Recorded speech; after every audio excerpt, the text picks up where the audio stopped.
Doctora Bonnman, un gusto saludarla.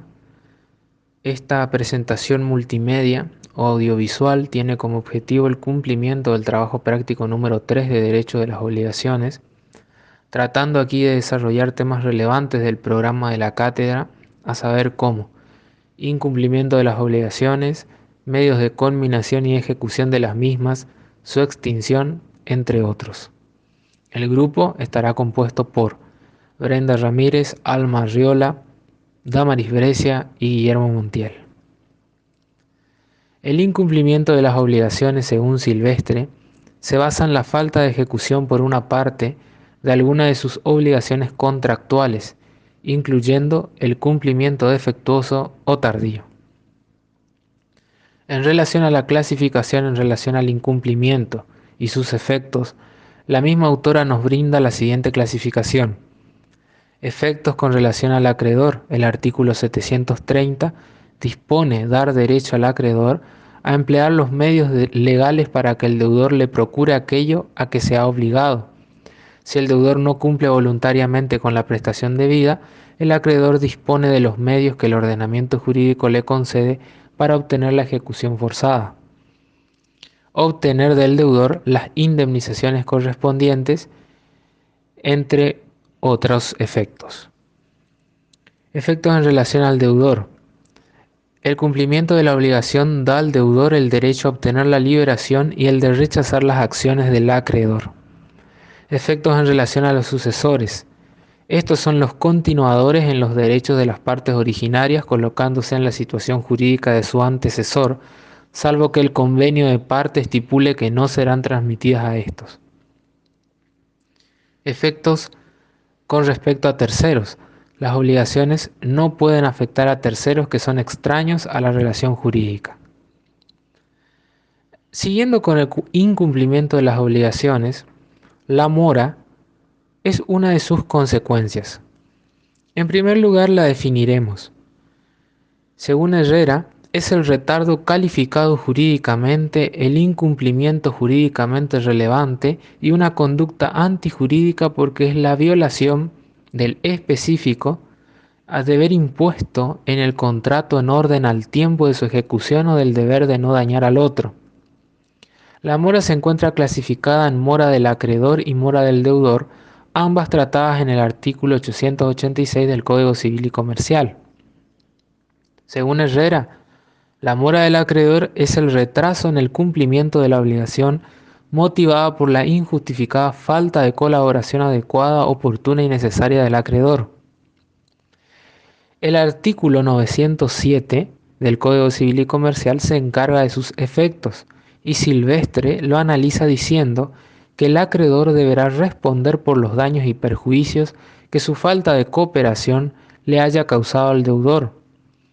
La falta de cooperación puede desembocar en la liberación del deudor y en la extinción de la obligación. Con respecto a la mora del deudor, este, con su incumplimiento, está privando ilegítimamente al acreedor de su derecho a percibir un capital y como consecuencia se encuentra obligado a reparar el perjuicio ocasionado. Pizarro nos comenta acerca del sistema de constitución de mora actual, diciendo que la configuración de la situación jurídica de mora requiere de algo más que un retraso imputable al deudor que no quite posibilidad de cumplimiento tardío. Según este autor, no hay otro sistema de constitución en mora que los siguientes: una interpelación del acreedor o el transcurso del tiempo. Según Silvestre, los medios de conminación y de ejecución de las obligaciones son vías que dispone el acreedor ante la lesión al derecho del crédito y la falta de ejecución de la prestación debida para satisfacer el interés violado. También son conocidos como cumplimiento forzoso. Estas ejecuciones pueden ser individuales o colectivas.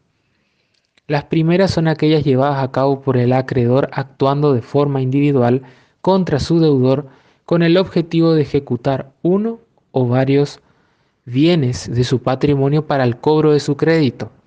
Algunas ejecuciones individuales pueden ser el embargo ejecutivo, el cual debe ser solicitado en un juicio ejecutivo y es el paso previo para la venta judicial del bien.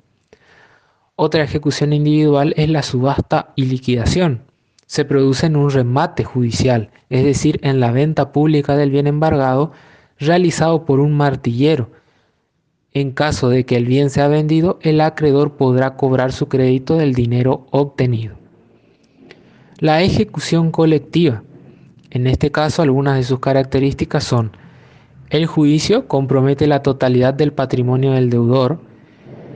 El impulso de los procedimientos está a cargo del tribunal y todos los acreedores deben soportar las pérdidas que los procesos suponen y se desarrollan en beneficio de la totalidad de los acreedores. En relación a las obligaciones con cláusula penal y sanciones conminatorias, Herrera nos dice que la cláusula penal no solo tiene una finalidad resarcitoria, sino también una función compulsiva para lograr el exacto cumplimiento de las obligaciones. Las sanciones conminatorias se clasifican siguiendo su cláusula, en moratoria y en compensatoria. La cláusula penal tiene como consecuencia que debe ser cumplida, porque al no serlo le recaerá una pena al deudor.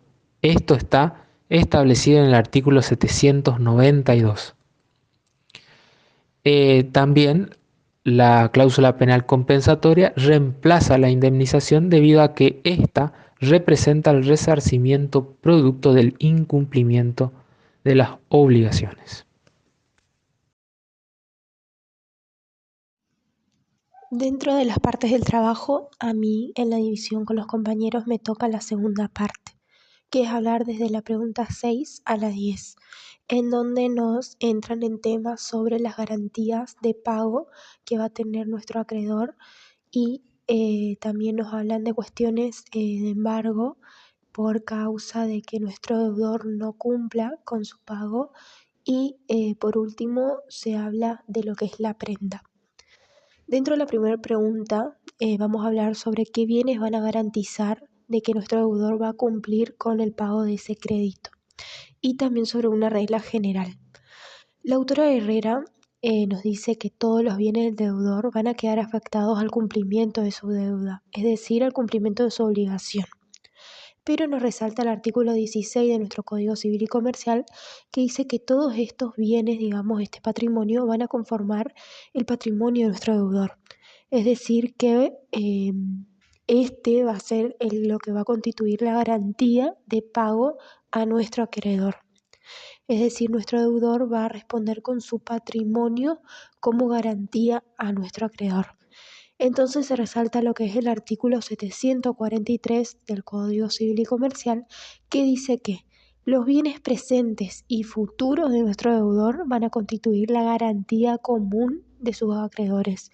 Es decir, que no solamente vamos a hablar de bienes presentes, ya que la fecha, digamos, en lo que nuestro deudor va a adquirir su bien o lo que va a conformar su patrimonio no va a ser un impedimento para que nuestro acreedor no pueda acceder a su cobro. Entonces dice que este artículo, la autora establece limitaciones a este cobro, porque no solamente puede ir y cobrarse de lo que él suponga que debe hacer. Entonces dice que al cobrarse, digamos, va a tener que hacer dentro de los límites y lo que sea necesario solamente para satisfacer el crédito. Y segundo, no va a poder cobrarse de aquellos bienes en donde para el deudor sean clasificados como inembargables. ¿Qué quiere decir esto? Que nuestro deudor va a disponer de que sus bienes, digamos, sean libres, o sea, los va a poder utilizar hasta que nuestro acreedor inicie alguna medida cautelar. Y otra cuestión es que se va a regir por la dignidad humana, es decir, que hay bienes de nuestro deudor que no van a poder ser embargados. Otra cuestión es que se habla de una regla general, que es la ya mencionada. El patrimonio de nuestros deudores es lo que va a constituir la garantía común de nuestros acreedores. Pero desde esta regla general va a surgir lo que es la regla de excepción, que es aquella que nace, justamente lo que venía explicando, a raíz de la dignidad humana. Van a existir excepciones en donde nuestro deudor hay ciertas cuestiones que no va a poder brindar dentro, por ejemplo, de un embargo o un caso hipotético son las hipotecas, por ejemplo, en donde nuestro deudor va a pedir un préstamo, pero va a estar prendada esa casa. Como segundo punto, el trabajo práctico nos dice que analicemos el embargo de crédito y el embargo de cosas, que son dos cuestiones distintas. Silvestre nos dice que estos son medios legales por el cual el acreedor va a buscar agredir el patrimonio de nuestro deudor y obtener su cobro. Es decir, que este acreedor no puede acceder a la fuerza por manos propias, sino que debe ejercerla por medio de la justicia.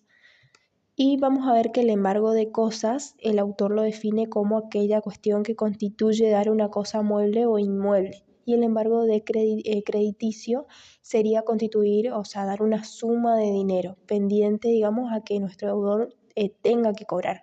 En estas cuestiones a veces se cancelan, por ejemplo, las cuentas bancarias de nuestro deudor y desde allí se van obteniendo el pago de nuestro acreedor. Entonces, también el autor Silvestre nos especifica que el artículo 144 es quien impone qué cosas muebles o inmuebles, por ejemplo, se pueden embargar de nuestro deudor. Y nuestra pregunta 3 nos sigue con el tema y nos dice que el embargo, cuando nuestro embargo es formalmente trabado. ¿Con qué se habla de la palabra trabado? El autor Herrera nos dice que es esta regla general ya nombrada, que patrimonio, digamos, de nuestro deudor va a constituir la garantía común de todos los acreedores. Entonces, se va a permitir esta posibilidad de trabar el embargo. ¿Qué quiere decir? Se va a poder frenar la embargabilidad de algunos bienes que van a componer el patrimonio de nuestro deudor, pero cuando ya se haya cubierto el monto de nuestra obligación. Y esto se va a poder dar un embargo formalmente trabado cuando, digamos, se complete ese proceso legal en donde se debe notificar a nuestro deudor a lo que se está por acudir. Por último, nos pide que nombremos aquellos créditos que van a ser inembargables por el artículo 744 de nuestro Código Civil, que son cuestiones que van a ser, digamos, al deudor inembargables porque van a ser a su esencia, digamos, a su vivir cotidianamente, como son, por ejemplo, las ropas y los muebles, que son indispensables para nuestro deudor, su conviviente o sus hijos, que pueden ser, por ejemplo, una heladera o un lavarropas no se puede embargar porque hacen a la vivencia de nuestro deudor. En cambio, por ejemplo, un microondas, una tostadora, ya hace más a la condición social a la que éste está sujeto. Después nos habla de instrumentos necesarios para el ejercicio de la profesión. Acá se destacan dos conceptos. Uno es el de necesario y otro es el de indispensable. Es decir, que solamente se pueden embargar aquellas herramientas que no sean necesarias para el desarrollo de nuestra actividad. Por ejemplo, un verdulero necesita una balanza o, por ejemplo, un herrero de una soldadora, pero van a existir materiales que no sean indispensables para el desarrollo de su actividad. Eso sí se pueden embargar. Después se habla de los sepulcros que no pueden, digamos, ser separados del deudor.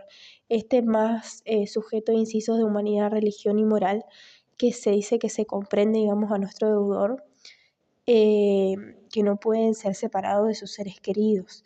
O sea, ya se va más sujeto a lo que es humano, a los sentimientos, digamos, de nuestro deudor. Por eso este derecho va a pertenecer a lo que es el dominio municipal y van a gozar, digamos, de características que va a ser, los sepulcros van a ser inajenables, por ejemplo, inembargables e imprescriptibles. Por último, nos van a hablar de bienes afectados a cualquier religión reconocida por el Estado. ¿Qué quiere decir esto? Hace la misma alusión de cuestiones humanas, morales o religiosas, ya que no se puede, por ejemplo, ocupar bienes que sean afectados, por ejemplo, para el culto o el desarrollo de una iglesia católica, que es la reconocida por nuestra Carta Magna. Y en otros incisos habla también del derecho a usufructo, uso y habitación. Acá se va a hablar un poco sobre de que, por ejemplo, un derecho, el acreedor no puede acceder a un derecho a usar un bien para sus necesidades, en donde, por ejemplo, el bien de frutos, que estos ingresos no pueden ser embargados por el acreedor. También se va a hablar de que alguien tiene un derecho a habitar una propiedad según el artículo 2160, por ejemplo, y esta parte del bien, digamos, no puede ser tomada por el acreedor tampoco para pagar una deuda. Y así otras cuestiones que se toman en ese inciso.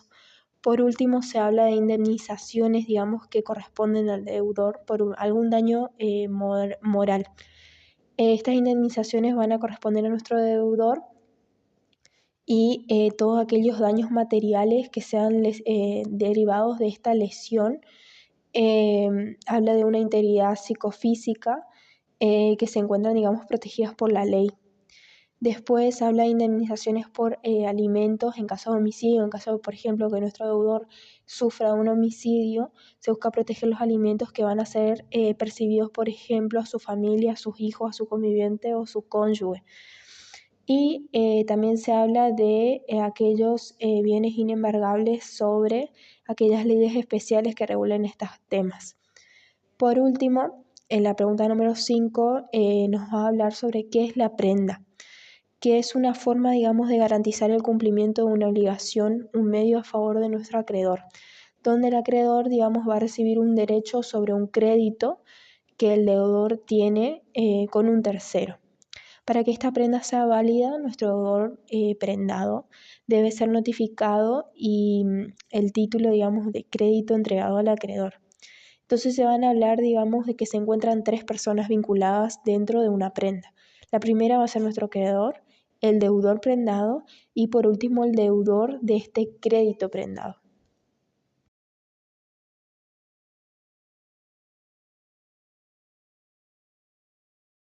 Acción subrogatoria. La acción subrogatoria, también conocida como oblicua o indirecta, es un mecanismo legal que permite a los acreedores actuar en nombre de su deudor para ejercitar los derechos y acciones de éste cuando por negligencia o mala fe dichos derechos corren el riesgo de perderse, perjudicando a los acreedores. Las partes involucradas son el acreedor subrogante, activo, y el deudor del deudor, pasivo. Requisitos de la acción subrogatoria. Sustanciales: calidad de acreedor con un crédito válido, inacción del deudor, interés legítimo del acreedor, derecho patrimonial susceptible de subrogación. Formales: citación del deudor, efectos y actores. El acreedor subrogante no se beneficia directamente. Los bienes recuperados se incorporan al patrimonio del deudor. El deudor subrogado es afectado por la sentencia de la acción. Los efectos para el tercero demandado son equivalentes a una acción directa del deudor. Los demás acreedores pueden reclamar sobre los bienes recuperados. Extinción de las obligaciones. La extinción de obligaciones implica la conclusión del vínculo obligatorio, permitiendo al deudor recuperar su libertad y al acreedor satisfacer su interés. El modo principal de extinción es el pago, pero también existen otros medios. Compensación. Neutralización de dos obligaciones entre las mismas personas. Puede ser legal, convencional, facultativa o judicial. Requisitos: prestaciones de dar, objetos homogéneos, crédito exigible y disponible. Confusión. Ocurre cuando una misma persona reúne las calidades del acreedor y deudor, extinguiendo la obligación. Novación: extinción de una obligación por la creación de otra nueva que la reemplaza. Puede ser objetiva, cambio en elementos de la obligación, o subjetiva, cambio de sujetos. Renuncia: abandono de derechos conferidos por la ley, pudiendo ser gratuita, sin contraprestación, u onerosa, con contraprestación. Remisión: liberación del deudor mediante la entrega del documento original de la deuda, pudiendo ser expresa o tácita. Prescripción: extinción de la acción pero no del derecho, debido al transcurso del tiempo y la inacción del titular. Adquisitiva, obtención de derechos reales por posesión prolongada. Liberatoria, pérdida de derechos por falta de acción. Suspensión e interrupción, afectan el curso de la prescripción. Caducidad, extinción de derechos por falta de ejercicio en el plazo establecido legalmente. Plazos de prescripción, generalmente de 5 años, con excepciones específicas para ciertos casos, como daños sexuales, responsabilidad civil y actos jurídicos.